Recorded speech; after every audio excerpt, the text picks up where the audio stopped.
আসসালামু আলাইকুম সবাইকে। তো আশা করি সবাই ভালো আছেন। আমিও আলহামদুলিল্লাহ মোটামুটি ভালো আছি, তবে মানসিকভাবে বেশি একটা ভালো নেই। শখ করে ফার্মি মুরগির বাচ্চাগুলো আনছিলাম বিশ্বস্ত লোকের কাছ থেকে, তবে বিশ্বস্ত লোকে যে এইভাবে ঠকাবে কখনো ভাবিনি।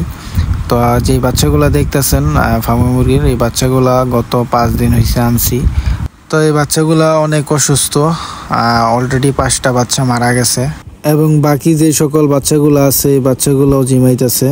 ওষুধ খাওয়াইতেছি, ওষুধে কোনো কাজই করতেছে না। তো যারা আমার মতো নতুন খামারি তাদের উদ্দেশ্যে আজকের এই ভিডিওটা, কারণ হচ্ছে নতুন যারা শুরু করেন অনেক সময় অনেক কিছু না বুঝে কিছু একটা ডিসিশন নিয়ে নেন, যা পরবর্তীতে পস্তাইতে হয়। আমরাও ঠিক ওই রকমই একটা ভুল করছি, যেটা এখন পস্তাইতেছি। বর্তমানে মানুষকে বিশ্বাস করা মানে নিজে ঠকা, সেটা আবারও প্রমাণ পেলাম।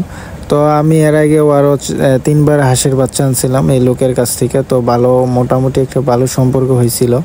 তো ফোন দিয়েছিলাম যে আঙ্কেল আপনার কাছে ফার্মি মুরগির বাচ্চা আছে কিনা। তো বলছে যে হ্যাঁ আমার কাছে বাচ্চা আছে 1 মাসের। তো আমি বলছি 1 মাসের বাচ্চা হলে তো আরও ভালো। তো 140 টাকা করে বলছিল, পরে লাস্ট 130 টাকা রাখছি। তো রাখার পর বলছিল যে আমরা একটা হ্যাচিংয়ে যাওয়ার জন্য। তো হঠাৎ করে আবার ফোন দিয়ে বলতেছে যে হ্যাচিংয়ে যাওয়া লাগবো না, আমি গাজীপুর চৌরাস্তা আসতেছি, ওখান থেকে তোমরা নিয়ে যাও। তো আঙ্কেল আসছে, ওখান থেকে নিয়ে আইছি। তো আসার পরে যখন আমি বাচ্চাগুলো নামাইছি তখন খাঁচার ভিতরেই একটা বাচ্চা মারা গেছিলো। তো ভাবলাম যে হয়তো ক্যাচার লেগা বা কোনো একটা সমস্যার কারণে, যেহেতু অনেকটা জার্নি করে আইছি তো সমস্যা হতে পারে। কিন্তু পরবর্তীতে 1 রাত পরেই সকালবেলা দেখি যে 2টা বাচ্চা জিমাইতেছে। তো কিছুক্ষণ পর একটা বাচ্চা মারা গেছে। তো পরে ফোন দিয়েছিলাম যে আঙ্কেল কি সমস্যা, বলছে যে ওইটা জার্নি করছে এই জন্য প্রবলেম। তো কিছু মেডিসিনের কথা বলছে। তো আমি বাজার থেকে মাইকোনিক্স এবং সিরাপ, যেটা বাচ্চাদের খাওয়ায়, ওই সিরাপ খাওয়াইছি। তো ওগুলা খাওয়ানোর পরও কোনো কাজ হইতেছে না। তো আজকে প্রায় 5 দিন হয়ে গেছে। 5 দিনে প্রায় 5টা বাচ্চা আমার মারা গেছে এবং এখন যে বাচ্চাগুলো আছে এগুলো জিমাইতেছে। তো জানি না কি হয়।